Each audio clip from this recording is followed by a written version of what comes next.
Chaque fois que votre esprit sombre et se laisse abattre par les épreuves et les vicissitudes de la vie, vous perdez votre empire sur les puissances du mal. C'est-à-dire que vous êtes dominé par elles, au lieu de demeurer au-dessus d'elles en Dieu. Chaque fois que vous placez au point de vue terrestre et que vous pensez comme les hommes pensent, que vous parlez comme ils parlent, que vous regardez comme ils regardent, vous vous placez au-dessous des puissances des ténèbres.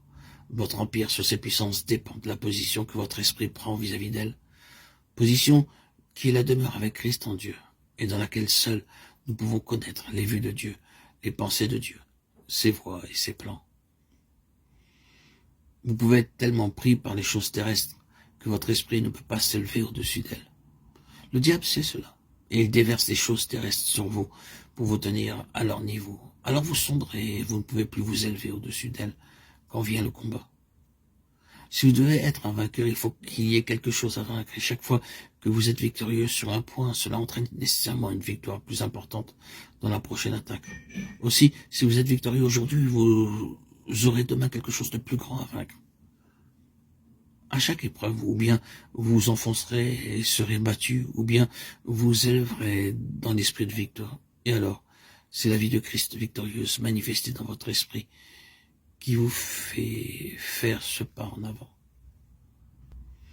Vous ne pouvez pas vivre et respirer facilement dans la vie terrestre une fois que vous avez connu cette union céleste avec le Seigneur et expérimenté la puissance de l'Esprit. Vous ne pourrez plus jamais supporter la vie d'en bas.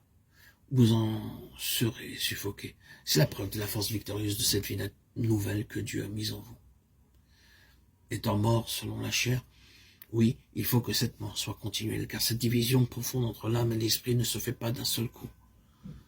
Paul écrit, « Mes frères, nous ne voulons pas que vous ignoriez l'affliction qui nous est survenue en Asie et dont nous avons été accablés excessivement et au-dessus de nos forces, en sorte que nous avons été dans une grande perplexité, même pour notre vie. Et nous nous regardions nous-mêmes comme étant condamnés à mort, afin que nous n'eussions point de confiance en nous-mêmes, mais en Dieu qui ressuscite les morts. » 2 Corinthiens 1, 8, 9. Ainsi, Paul, dans le sens spirituel, avait besoin de mourir continuellement selon la chair. Toute sa confiance en lui-même devait être anéantie.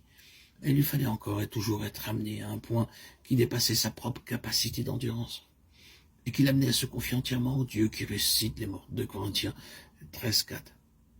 Vous trouverez cette même vérité dans Romains 7, 4. Vous êtes morts à l'égard de la loi pour être à un autre.